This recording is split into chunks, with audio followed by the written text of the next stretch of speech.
Halo para penikmat film dan selamat datang kembali di channel ini. Masih bersama saya di sini yang akan menjelaskan alur cerita filmnya. Kali ini saya akan menceritakan sebuah film berjudul Unstoppable. Film ini berasal dari Korea Selatan yang bergenre action kriminal dan salah satu aktor pemerannya adalah Ma Dong-suk. Film ini mengisahkan tentang seorang mantan gangster yang berusaha menyelamatkan istrinya dari penculikan. Ia menemukan fakta mengejutkan bahwa sang istri bukan satu-satunya wanita yang dilaporkan hilang secara misterius selama beberapa tahun terakhir. Tapi sebelum kita membahas filmnya, seperti biasa siapkan terlebih dahulu kopi dan cemilannya guys. Dan cari posisi yang paling nyaman untuk menonton, kalau bisa ya sambil rebahan lah.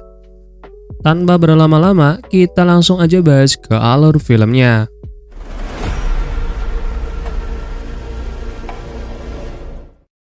Di awal film terlihat dua orang laki-laki yang sedang mengambil muatan di dalam mobil pengangkut dan terlihat sedang membongkar isi muatan dari mobil.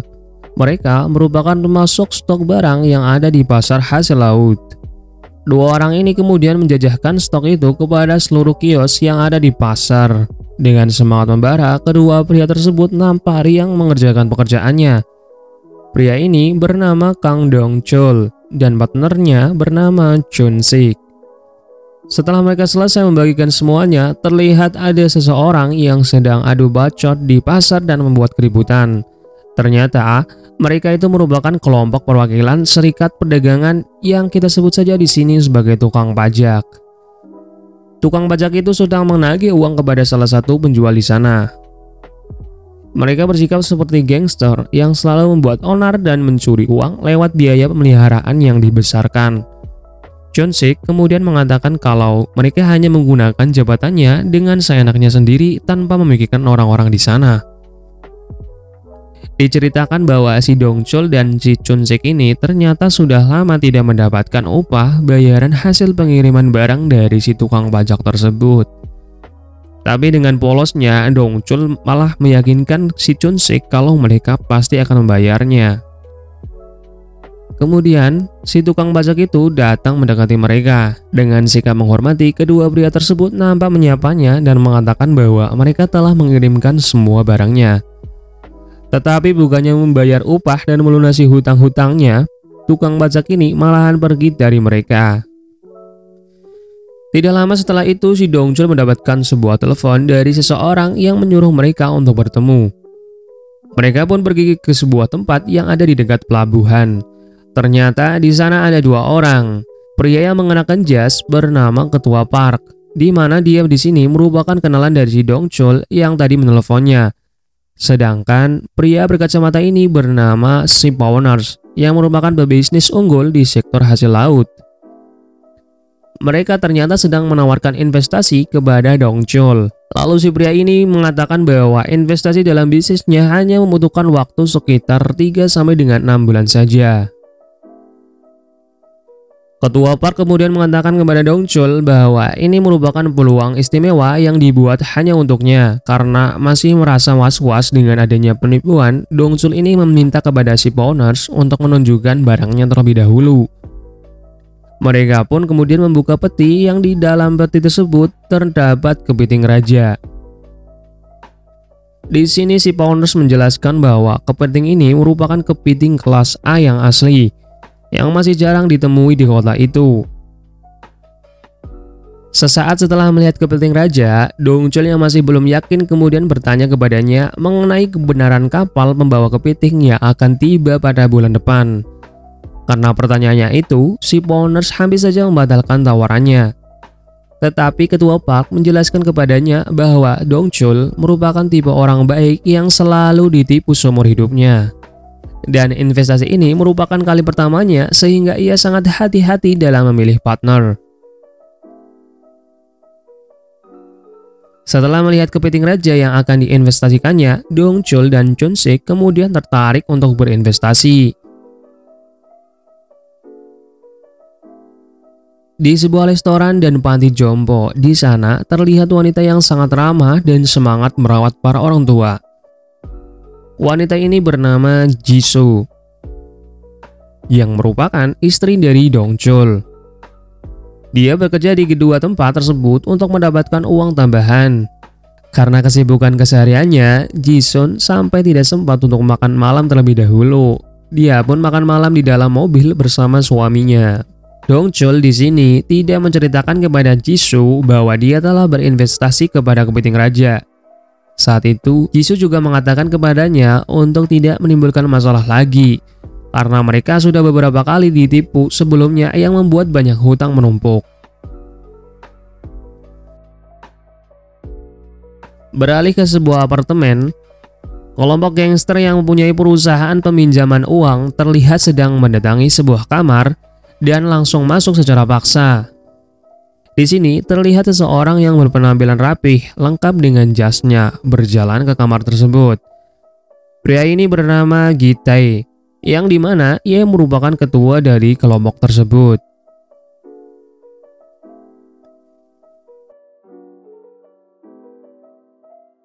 Gi-tae kemudian menyiksa seorang pria tua yang sudah meminjam uang kepada perusahaan miliknya, tetapi pria tersebut tidak mampu untuk membayarnya. Di sini kita diperlihatkan bahwa si Gi-tae ini sedang berencana membunuh pria tersebut, sebab dengan membunuhnya maka akan mendapatkan uang asuransi dari pinjaman pria itu. Dan pada saat Gi-tae sedang melakukan eksekusinya, tiba-tiba datang gadis ke kamar itu. Ternyata gadis ini merupakan anak dari pria yang sedang disiksa oleh si Gi-tae. Karena melihat kecantikan anak gadis pria itu, Gi-tae kemudian membawanya pergi sebagai tebusan atas semua hutang-hutang yang pria itu miliki. Gadis itu pun dibius dan dimasukkan ke mobil Gi-tae. Setelah puas menyiksa pria tua tadi, Gi-tae kemudian kembali ke markasnya, dan di perjalanan saat lampu merah, anak buah Gi-tae ini tanpa sengaja menabrak semua mobil yang mengakibatkan kerusakan pada mobil tersebut. Ternyata mobil yang ditabrak itu adalah mobil milik si Dongchul. Dongchul kemudian turun dan mengecek keadaan mobil miliknya, dan di sana dia mengajak supir mobil yang menabraknya untuk turun. Supir ini pun kemudian memberikan kartu nama dan mengajak berdamai dengan memberikan sejumlah uang kepada si Dongchul.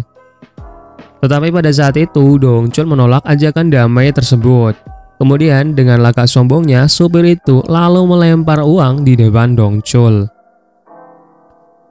Melihat kejadian tersebut, Jisun sebagai istri Dongchul merasa tidak terima dengan tingkah supir tersebut. Kemudian ia memarahi supirnya. Kita yang berada di dalam mobil kemudian menjadi tertarik kepada istri dari Dongchul.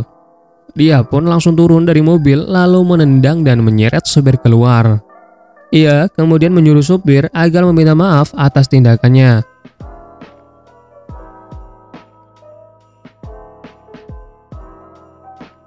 Keesokan harinya, Dongchul mendatangi kantor serikat perdagangan, alias kantor tukang pajak, untuk berniat meminta bayaran dari upahnya. Tetapi di sini ia tidak mendapatkan bayaran yang semestinya. Kemudian, ketua Kang Jung memberikan uang kepada Dongchul yang jumlahnya sangat sedikit dari bayarannya. Di sebuah toko swalayan terlihat Chun Sik yang sedang berkeluh kesah kepada Dongchul mengenai kondisi keuangannya juga investasi kepiting raja yang mereka lakukan. Saat itu Dongchul mendapatkan panggilan telepon dari ketua Park, yang dimana ketua Park tersebut mengatakan bahwa kapal yang membawa kepiting raja telah disita dan ditahan oleh pihak berwenang Cina dengan alasan karena kapal tersebut membawa kepiting melewati wilayah Cina.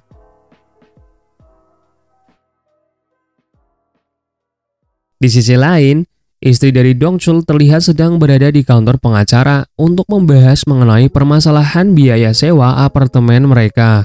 Lalu, dari pengacara tersebut memberikan saran kepada Jisoo. Sesaat setelah Jisoo keluar dari kantor pengacara, di seberang jalan terlihat anak buah dari Gi-tae yang sedang mengintai Jisoo. Di sini, Jisoo yang sudah mempunyai janji dengan suaminya kemudian pergi ke sebuah restoran, dan di sana si Dongchul sudah menunggunya.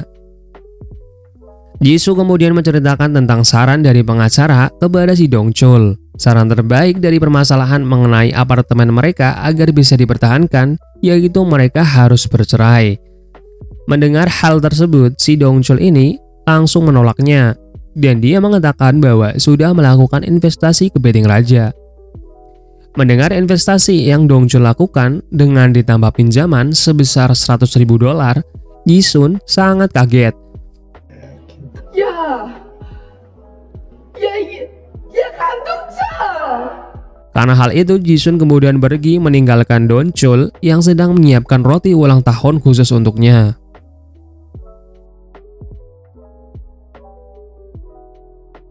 Sesaat setelah Jisoo tiba di apartemennya, dia merasa sangat bersalah dan mengirimkan pesan singkat kepada suaminya agar segera pulang. Di saat perjalanan pulang, Dongchul berhenti dan melihat seseorang yang sedang memindahkan barang ke dalam mobil. Ternyata di sini orang tersebut memiliki keterkaitan dengan Gi-tae, yang dimana mobil tersebut memang sengaja berada di sana untuk memperlambat Dongchul pulang ke apartemennya. Di apartemen, Jisoo sedang sendirian dan tiba-tiba ada sekelompok orang yang mencoba untuk masuk.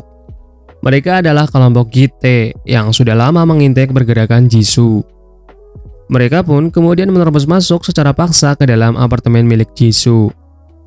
Jisoo yang tidak bisa kabur kemudian dibius dan dibawa ke suatu tempat oleh Gi-tae.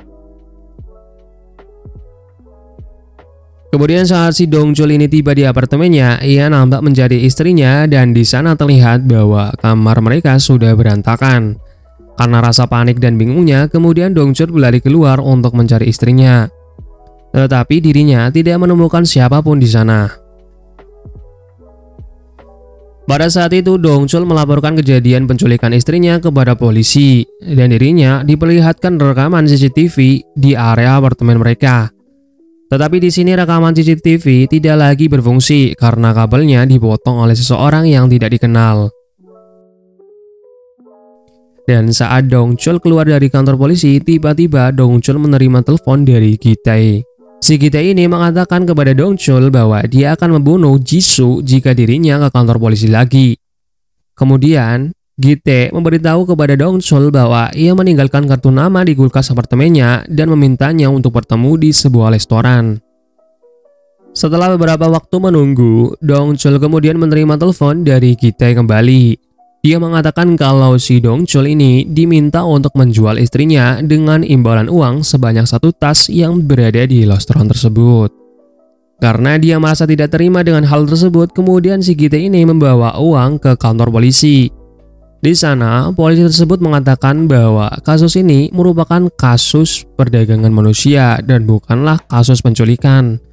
Karena istri dari Dongchul ini dibawa oleh penculik dan penculik tersebut memberikan uang kompensasi sebagai upahnya. Setelah itu, uang tersebut ditahan oleh polisi untuk diperiksa lebih lanjut. Dongchul yang tidak putus asa kemudian kembali lagi dan bertanya kepada polisi mengenai rekaman kamera dari mobil yang berada di tempat parkir. Namun, polisi tersebut mengatakan bahwa pada malam itu terjadi hujan yang sangat deras, sehingga rekaman dari mobil tidak bisa untuk identifikasi wajah dari seorang yang menculik istrinya. Dan karena si Dongchul ini merasa sudah 2 hari, kemudian ia terus menanyakan perkembangan dari kasus hilangnya istrinya. Polisi ini merespon dengan biasa saja. Saat di kantor polisi, dia juga melihat banyak kasus tentang wanita yang hilang. Dongchul yang merasa bahwa kinerja kepolisian sangat lambat, akhirnya memikirkan cara untuk melakukan penyelidikan sendiri. Tetapi ternyata si Dongchul ini tidak memiliki uang sepeser pun untuk biaya operasionalnya. Karena sangat membutuhkan uang, Dongchul kemudian mendatangi kantor Serikat Perdagangan untuk meminta uang miliknya. 좀 급해서 그러는데 내 돈 좀 주세요, 빨리. Namun, Dongchul justru diusir oleh ketua Kang Jong. Di sana, dirinya yang tidak mau keluar akhirnya diusir oleh para anggota perserikatan. Tetapi, mereka semua bukanlah lawan dari si Dongchul.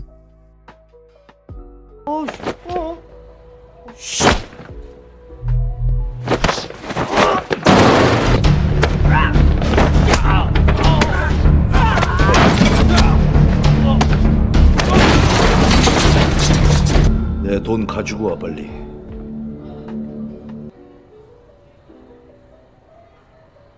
주려고 그랬어. 준비 다 해뒀어. Dan akhirnya ketua Kang memberikan uang kepada Dongchul. Setelah dari kantor perserikatan, Dongchul dan Chun-sik mendatangi sebuah kantor di mana kantor tersebut merupakan milik detektif swasta. Detektif ini bernama Bear. Mendengar penjelasan yang Chun-sik sampaikan, detektif Bear berasumsi bahwa ini bukanlah merupakan kasus penculikan, tetapi lebih tepatnya sebagai kasus perdagangan manusia. Si Bear ini mengatakan bahwa sudah banyak orang yang datang kepadanya dengan kasus yang serupa. Karena tidak menemukan titik cerah, kemudian si Dongchul pergi meninggalkan tempat tersebut. Tapi di sini, Chun-sik meyakinkan kepada Dongchul untuk tetap menggunakan jasa detektif milik Bear. Karena detektif Bear merupakan salah satu yang paling menjanjikan dalam kasus penculikan orang.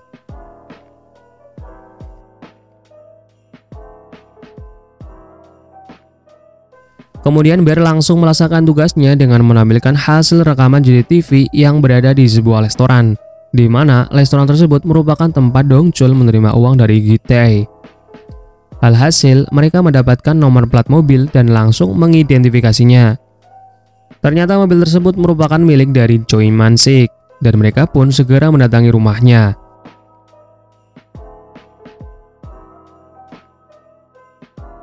Setelah bertemu dengannya, mereka mendapatkan informasi bahwa si Choi Man-sik ini sudah menjual nomor plat polisinya kepada bandar judi, karena ia sudah kecanduan judi di tempat bandar tersebut. Mereka kemudian bergerak menuju sebuah tempat di mana tempat tersebut merupakan tempat judi yang Choi Man-sik sampaikan.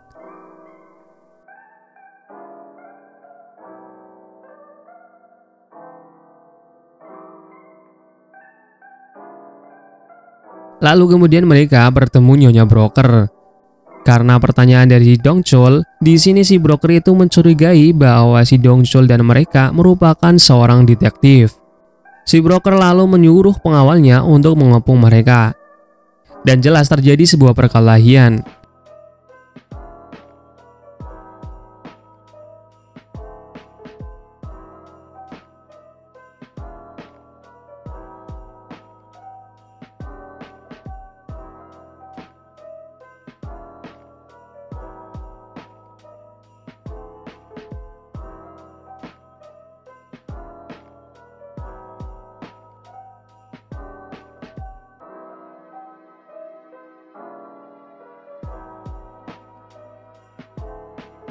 Kemudian Dongchul berhasil menghajar semua satu persatu, yang membuat si broker ini harus memberikan informasi yang Dongchul butuhkan.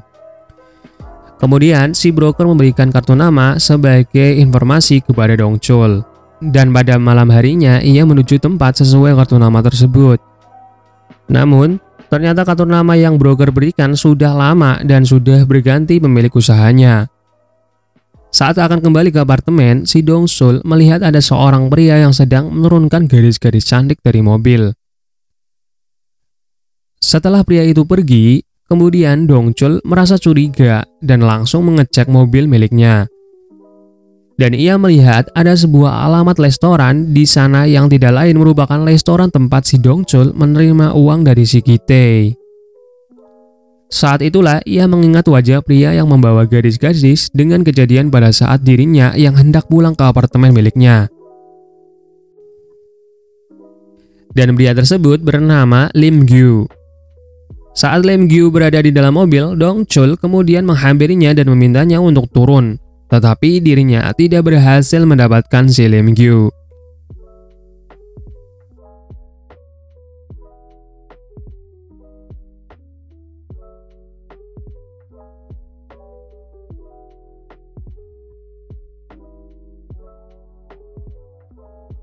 Sesaat setelah itu, Dongchul menerima telepon dari kantor polisi yang menginformasikan bahwa mereka menemukan jasad wanita yang mirip dengan ciri-ciri dari istrinya. Dan bergegaslah ia menuju kantor polisi. Di sana, ia melihat foto-foto korban, lalu mengatakan kepada polisi bahwa itu bukanlah Jisoo. Di saat yang sama, rekan polisi tersebut menemukan identifikasi jasad wanita yang sudah dilaporkan menghilang selama 2 tahun, bernama Lee Eun-jong. Detektif Bear yang sudah melakukan penyelidikan akhirnya menyampaikan informasi bahwa suami dari Lee Eun-jong yang bernama Choi Jun-yong ternyata menyerahkan dirinya kepada polisi setelah jasad istrinya ditemukan. Si Bir ini mengatakan kalau suami dari Lee Yoon Jong sangat merasa bersalah karena telah menjual istrinya ke komplotan Gi-tae. Kemudian, Dong Chul bertemu dengannya di kantor polisi. Pria itu kemudian memberikan dokumen hasil dari penyelidikannya kepada Dong Chul, dengan harapan bisa membantu menemukan petunjuk dalam mencari istrinya yang hilang. Saat Dong Chul sedang mengecek dokumen yang Choi Jun Yong berikan, tiba-tiba di samping mobilnya seorang pria jatuh dari atas gedung. Ternyata pria tersebut adalah Choi Jun Yong yang bunuh diri. Lalu di sini Dong Chul mengunjungi kantor pembiayaan dari kartu nama yang didapati dari dokumen milik Choi Jun Yong. Ternyata kartu nama tersebut sama persis dengan kartu nama yang diberikan oleh supir kepada Dong Chul saat supir tersebut menabrak mobil miliknya di lampu merah. Pria ini bernama Do Sik.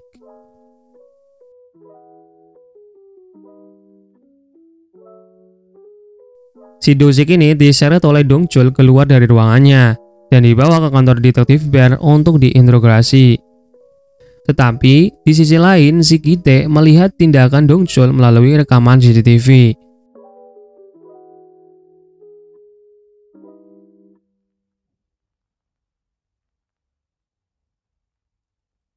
Kemudian Gi-tae langsung menelepon Dong Chul dengan panggilan video. Dan saat itu Gi-tae menunjukkan kondisi Ji-sun yang diikat tali. Ia kemudian mengatakan kepada Dong Chul untuk membunuh Do Sik agar si Ji-sun tidak diapak-apakan olehnya. Mendengar hal tersebut, Dong Chul kemudian mencekik leher Do Sik karena melihat Ji-su sedang disiksa oleh si Gi-tae. Setelah melihat Do Sik tewas, Gi-tae menyuruh Dong Chul untuk mengembalikan uang miliknya yang dulu ia berikan.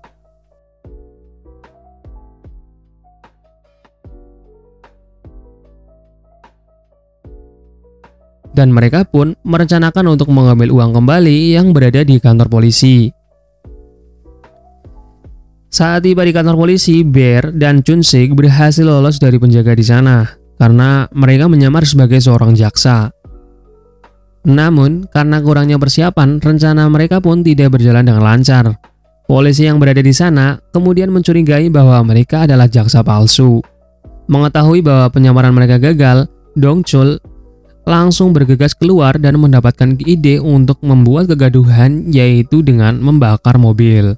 Dan mereka pun berhasil membawa uang kemudian pergi. Di tempat persembunyian para wanita hasil penculikan, Gi-tae terlihat marah dengan Lee Kyu yang telah menganiaya salah satu wanita yang mencoba melarikan diri. Di dalam masalah itu, si Gi-tae menerima kabar dari Dong Chul bahwa mereka berhasil mendapatkan uang yang pernah Gi-tae berikan. Gi-tae kemudian mengajak bertemu Dong Chul ke tempat persembunyiannya dan menyuruh anak buahnya untuk memburu Dong Chul setelah mendapatkan uangnya kembali. Pada saat itu, Dong Chul juga menginformasikan kepada polisi mengenai lokasi dari si Gi-tae.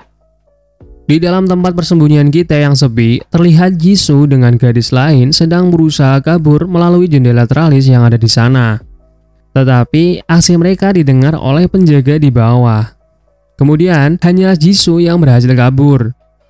Ji-su kemudian langsung mencari bantuan dan menghentikan mobil untuk kabur dan memintanya untuk membawanya ke kantor polisi. Tetapi ketika mobil yang ia tumpangi hampir sampai, mobil tersebut terkena macet. Kemudian Ji-su keluar dari mobil dan berlari menuju kantor polisi. Namun si Gi-tae sudah berada di sana untuk mencegahnya. Dong Chul yang sudah sampai di tempat persembunyian Gi-tae kemudian langsung masuk sendirian dan menghajar satu persatu anak buah dari si Gi-tae di sana.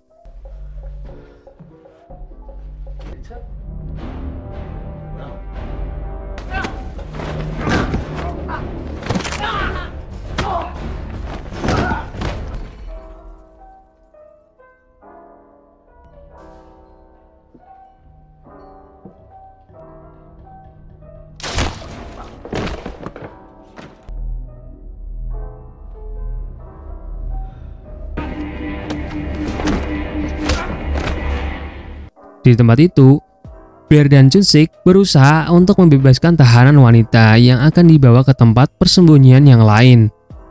Melihat bahwa polisi sudah sampai di tempat kejadian dan menangkap para anggota kelompok Dite, kemudian Dong-chul mencari istrinya di sana. Tetapi ia melihat ada jendela teralis yang sudah bengkok dan diduga bahwa itu adalah ulah dari istrinya. Ketika dalam perjalanan, tiba-tiba mobil Dong-chul berpapasan dengan sebuah mobil. Ternyata mobil tersebut merupakan mobil milik Gi-tae. Dan mereka pun kemudian bertatapan satu sama lain. Gi-tae yang melihat mobil di depannya adalah mobil Dong-chul langsung menyuruh supir untuk tancap gas dan kabur. Lalu mereka pun saling mengejar satu sama lain. Dong-chul yang sedang mengejar Gi-tae kemudian berusaha menghadang mobil Gi-tae dari depan. Lalu, karena mobil Gi-tae tidak mau berhenti, kemudian Dong-chul memepet mobil Gi-tae yang menyebabkan mobil Dong-chul terguling ke dalam jurang seberang jalan. Dengan perasaan yang marah, si Gi-tae ini kemudian mendekati mobil Dong-chul sembari membawa kampak dan menghancurkan mobil miliknya.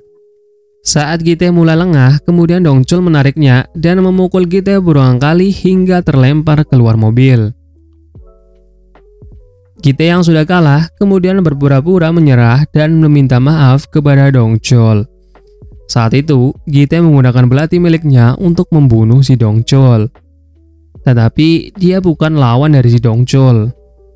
Terlihat, Dong-chul berhasil menangkisnya dan segeralah menghajarnya hingga babak belur.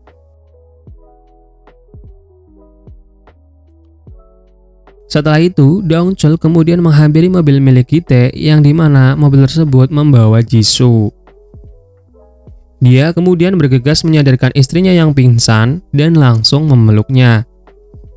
Tidak lama datanglah ambulan dan polisi ke tempat mereka.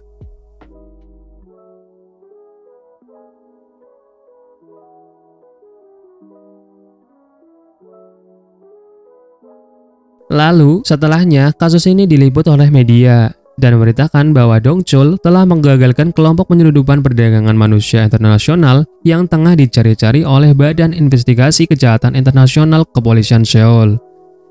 Dan di sini, terlihat bahwa kapal yang membawa kepiting raja telah dibebaskan oleh pihak berwenang Cina. Di akhir film, Dong-chul dan Jisoo terlihat sedang masuk ke sebuah restoran, yang dimana restoran tersebut merupakan milik sahabatnya, Chun-sik dan Bear. Kemudian, Dong-chul kembali merayakan hari ulang tahun Jisoo dengan hidangan kepiting raja yang pernah ia investasikan. Dan film ini pun berakhir. Oke, itu dia alur cerita film The Unstoppable. Apabila ada kesalahan dalam saya menyampaikan, saya mohon maaf. Dan sekian dulu video alur cerita ini. Sampai berjumpa di video alur cerita berikutnya.